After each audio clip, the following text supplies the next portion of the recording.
ကျွန်တော်တို့မွေးလို့ပြောကြတာနော်တစ်တစ်ပေါ့နော်ဒါ3 8 17မှာနော်ဒီထဲမှာခဏဒီတစ်တစ်ရဲ့ပေါ့29ဆိုတဲ့ခဏကတဲ့ဒီမှာပေါ့နော် sorry 3 8 29ထွက်တော့နော်တစ်တစ်ရဲ့ပေါ့ခဏတစ်တစ်ဆိုတဲ့ခဏနော်တစ်တစ်ဆိုတဲ့ခဏ1 2 3 4 5 6 9 10 17မှာတစ်တစ်လို့လာကြကြာချင်မှာဒီတစ်တစ်လို့လာကြတော့ဒီတစ်တစ်ရဲ့ပွားနော်ဒီထက်ကနန်းကိုကျွန်တော်နှစ်6လို့ရွေးတော့ဘူးဗျသူဒီ3လလေးကိုလာကြပါဒီနှစ်3 4 5 6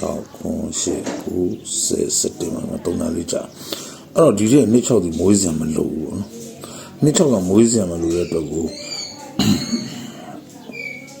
နှစ်6ကမွေးစရာမလိုတော့ဘောနော်အဲ့ဒါမနေ့ပိုင်းဒီကမွေးစရာမလိုတော့ကျွန်တော်ညနေ၄ခွဲနော်ဒါ၄ခွဲတီးတမ်းမှာထုတ်ပြီးဒီမှာက၄ခွဲမှာကကျွန်တော်တို့တစ်ချက်ပေါ့နော်တိုင်းထုံးမယ်ကိုကြောင့်1 2 3 4 5 6ပေါ့နော်6မှာဒီ6တဲ့ပေါင်းတစ်လုံး65လို့ကြာတိပိလက်မချုပ်တော့နော်ဒါလည်းရတယ်အဲ့တော့ဒီမှာပေါ့နော်ဒီကွန်စီတာ1 2 3 4 5 6မှာခွန်ဒီခွန်3နဲ့ပေါင်း5လို့95လို့ရတယ်နှစ်နီးပေါ့ဒီမှာတော့မနီနေ83လို့မဖြစ်နိုင်ဘူးနော်84လို့ကျွန်တော်ရတယ်3 4 5 6မှာရှိသည်84လို့ထည့်ရတယ်83လို့ပြချင်ကြကြအောင်နော်84လို့ထည့်ရမယ်ကျွန်တော်တစ်ခွက်လည်းထိုးနေတာဒါဟုတ်ရ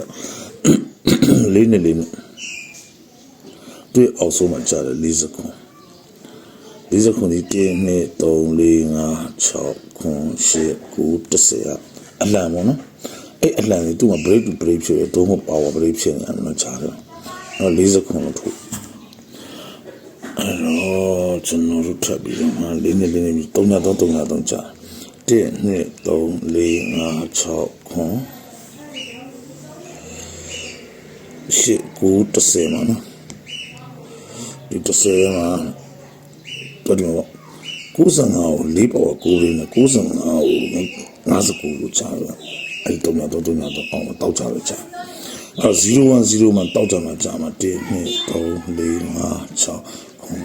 9 10ဒီလိုင်းနဲ့ပါနော်အလံပေါ့နော်1690899141ဆိုတဲ့ခဏနဲ့မှာကျွန်တော်ဒီလျှောက်ကြိုက်ဘာလို့လဲဒီမှာနှစ်ပါခွန်လို့လာထောက်ထားတယ်အဲ့နှစ်ပြလို့ကျန်တာလည်းမထောက်ထားဘူးလေနော်မထောက်ထားတဲ့အတွက်ကိုကျွန်တော်ဒီတစ်6တကွယ်ထိုးမယ်ကွန်လို့ကြည်ကြနော်ဒီလိုင်းနဲ့နော်တဲ့တကွယ်ထဲနော်ထိုးမှာဟိုကောင်အရင်က84 83နဲ့ထိုးနေတယ်ထိုးမထိုးနေကျွန်တော်မထိုးပြန်ဒါမှဒီတစ်6ကိုကစားမယ်အားလုံးမင်္ဂလာပါနော်